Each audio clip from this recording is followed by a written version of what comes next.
Hello, everyone, on this wonderful, awesome Saturday. I'm doing something a little bit different this time. I'm going to be doing a three-part video. So we'll do video one this coming Saturday, video two the next Saturday, and the third one the following Saturday. And we're going to be doing it on complaining. And this is important because I'm going to be doing it on Exodus. We're going to be doing Exodus, some throughout Numbers, and a little bit in Deuteronomy. All they did was complain from the beginning. And I wrote down something on here. Everybody knows the story about Moses, how he went through all the stuff to live, so the Egyptians would let his people go. A lot of us know, but for the ones who don't, he came, and all the Israelites was under the Egyptians. They ruled them. And so when Moses came, God had him go to Pharaoh. He had him go. Moses had when he went to Pharaoh, he did these certain things to try to get the people go, and the Bible says that that God hardened Pharaoh's heart. But the things he wanted to show the Israelites and the Egyptians his power. That's the whole point. Why he hardened his heart. He wanted to show God. God wanted to show him his power. And these things that happen starts with chapter 7 and goes all the way through chapter 11. But I'm going to name the titles of what these 11 things that he did. Number one, rod became a serpent. The second thing, the water became blood. And the third thing that he did, he sent a plague of frogs.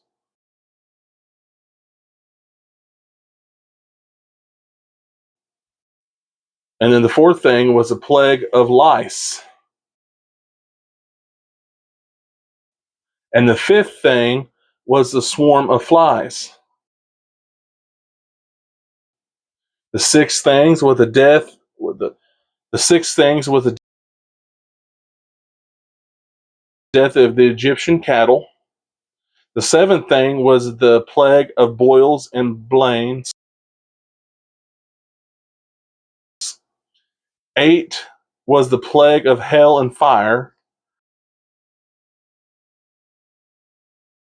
9 was the plague of locusts. And 10 was the plague of darkness.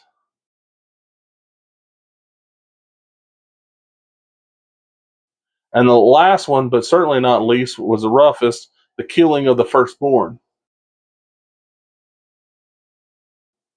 including Pharaoh's son. Now, the reason why I'm going through this is because as we read, we're going to get to know how much the Israelites really complained. And I really advise everybody, when you get a chance, to go back and start from Exodus and read all the way through up to Deuteronomy, all about Moses and what went on. Because there's maybe stuff in there that I may have missed, because there's a lot of stuff in there, but they complained a lot, constantly complaining. But I just wanted to give you a list of this, that kind of to give you an idea of this. This is stuff they saw before they even left Egypt. So these are all the miracles that God performed before. That's why I wanted to highlight that, because this is why I wanted to highlight that, because it shows the importance on how much they really truly complained. All the miracles they saw, and they still didn't have faith and belief in God. So if you guys can turn over with me to Exodus, turn over with me to Exodus chapter 14, 11 through 13. We'll start there. And we'll start with verse 11. And it says, "And they said unto Moses, because there were no graves in Egypt, How hast thou taken us away to die in the wilderness? Wherefore hast thou dealt with us to carry us forth out of Egypt? Is this not the word that we did to tell thee in Egypt, saying, Let us alone, that we may serve the Egyptians? For it had been better for us to serve the Egyptians than we should die in the wilderness. See, and this is happening. They just crossed the Red Sea. God split the sea. So that's another miracle that they saw. God split the sea so they can walk across on dry land. And the Egyptians come across and it closed on them and killed all the Egyptians in there. That's another miracle that they saw, and they still didn't get the point. And they're complaining. We're wired this way to be natural complainers. Why, I don't know, but we are. And so that's the first one. And 13, and Moses said unto the people, Fear not, stand still and see the salvation for the Lord, which he will show to you today. For the Egyptians whom ye have seen today, ye shall see them again no more, or no more forever. So he's telling them not to worry. To not to worry about it. So that's complaint number one that I've seen that was the one. So if we jump up here to chapter 15 and verse 22 through 27, verse 22 through 27. And in verse 22, it says, So Moses brought Israel from the Red Sea, and they went out into the wilderness of Shur. And they went 3 days in the wilderness and found no water. And when they come to Marah, they could not drink of the waters of Marah, for they were bitter. Therefore the name of it was called Marah. And the people murmured against Moses, saying, What shall we drink? Complaining again. Oh my goodness! Why this, Lord? Why are we going to die? See, and that's the first thing we want to do is sit there and say, why is this happening to me? Why is this going on? It can just immediately. That's the first thing that comes out of our mouth. We're all guilty for it. If something don't go perfectly your way right then and there, first thing we want to do is complain. And then, he said, and in verse 25, he said, And we cried unto the Lord, and the Lord showed him a tree, which when he had cast into the waters were made sweet. There he made for them a statute and an ordinance, and there he proven them, and said, If thou wilt diligently hearken to the voice of the Lord thy God, and wilt do that which is right in the sight, and wilt give ear to his commandments, and keep all his statutes, I will put none of these diseases upon thee, which I have brought upon the Egyptians, for I am the Lord that healed thee. And they came to Elim, which were 12 wells of water, and 70 palm trees, and they encamped there by the waters. So all that complaining, God blessed them with 3 and palm trees. So he also gave them shade. So all that complaining, and God still came through and supplied for them. All we got to do is be patient. Be patient on what God's going to give us. And then let's jump down on, just go right down to chapter 16. Like I said, there's a lot of complaining. They complain a lot. Go to chapter 16, starting with verse 1. And they took their journey from Elim, and the congregation of the children of Israel came into the wilderness of Sin, which is between Elim and Sinai. And on the 15th day of the 2nd month after their departing out of the land of Egypt, and the whole congregation of the children of Israel murmured against Moses and Aaron in the wilderness. Already, again, I say starting on verse 3, or on verse 3, and the children of Israel said unto them, Would to God we have died by the hand of the Lord in the land of Egypt, when we sat by the flesh pots, and we did eat bread of the full. For ye have brought us forth into the wilderness to kill the whole assembly with hunger. What? So all this stuff they've seen, this is why it gets. I can understand why God gets frustrated, because if you keep looking, it's like, well, I have showed you, and I have showed you, and I have showed you, and you're still not seeing it. And He's telling us the same thing. When we're sitting there complaining, He's telling us the exact thing. I have showed you, and I have showed you, and you're still not hearing me. And then on verse 4, He says, Then said the Lord unto Moses, Behold, I will rain bread from heaven for you, and the people shall go out and gather a certain rate every day, that I may prove them whether they will walk in my law or no. You can sit there and kind of see, okay, so God is like, you can almost kind of feel like you want to put a little bit of attitude on there. It's like, oh, okay. Then and the Lord said to Moses, Behold, I will rain bread from heaven for you. It's like, come on, guys, I'm going to do this for you. Even though it's not saying that He's giving attitude, but you can just kind of feel that, frustration. On verse 5, and it shall come to pass that on the 6th day they shall prepare that which they bring in, and it shall be twice as much as they gather daily. And Moses and Aaron said unto all the children of Israel, Even then ye shall know that the Lord hath brought you out from the land of Egypt. And in the morning then ye shall see the glory of the Lord, for that He heareth your murmurings against the Lord. And what are we that ye murmur against us? So they're complaining to God, but they're also complaining to them. On verse 8, and Moses said, This shall be when the Lord shall give you in the evening flesh to eat, and in the morning bread to the full, for that the Lord heareth your murmurings which ye murmured against Him. And what are we? Your murmurings are not against us, but against the Lord.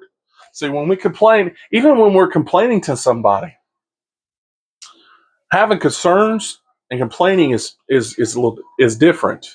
I mean, when we go to God and address our concerns, that's one thing.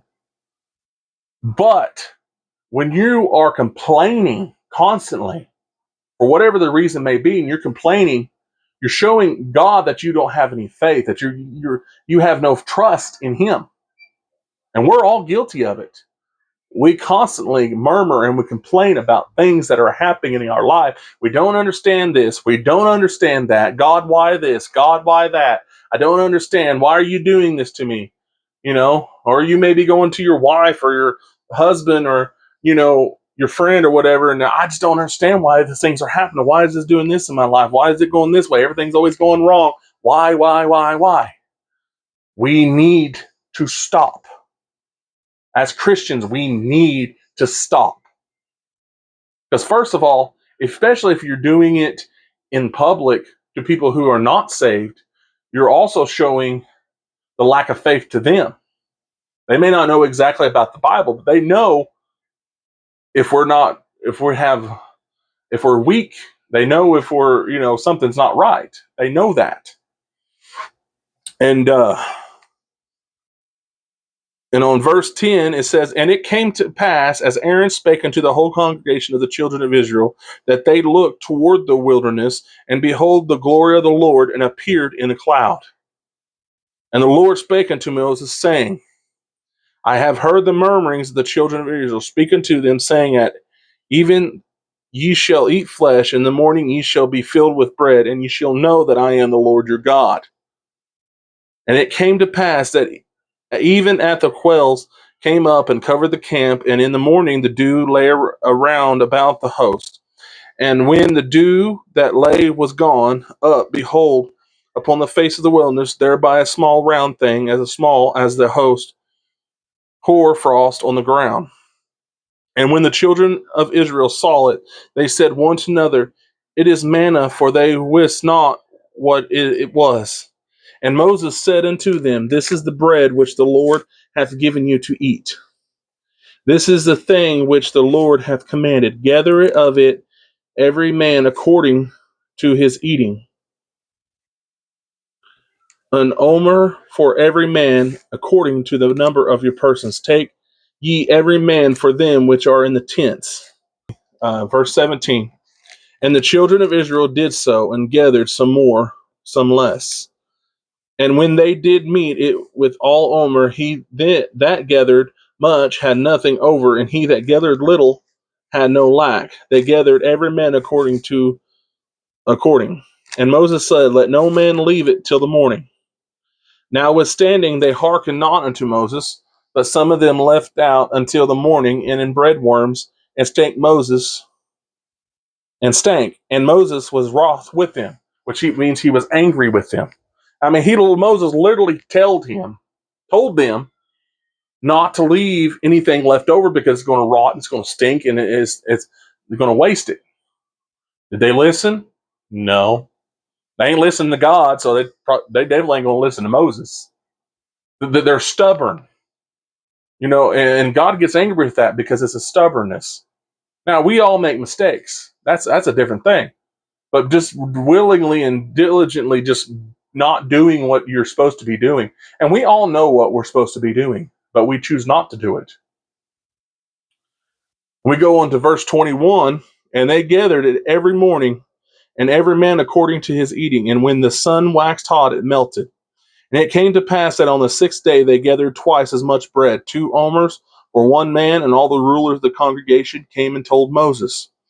In verse 23, he said unto them, this is that which the Lord has said, tomorrow is the rest of the holy Sabbath unto the Lord. Bake that which ye will bake today, and seethe that you will seethe, and which remaineth over lay up, you will kept until the morning.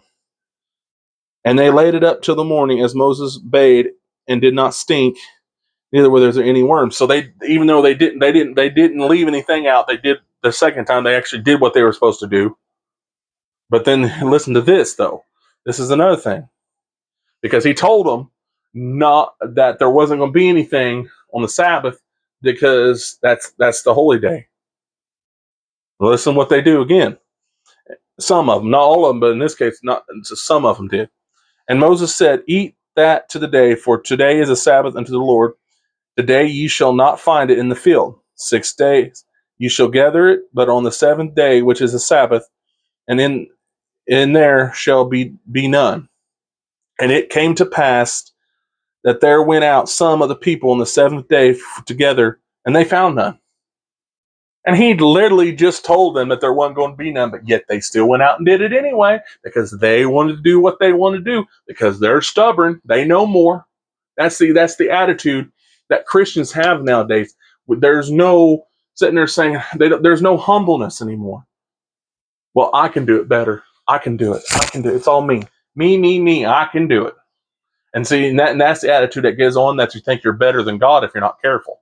You've got to be careful in your attitude and how you deal with things and how you talk to people. And, so people are watching our lives. So we've got to be careful in what we do and where we go, how we do things, how we speak.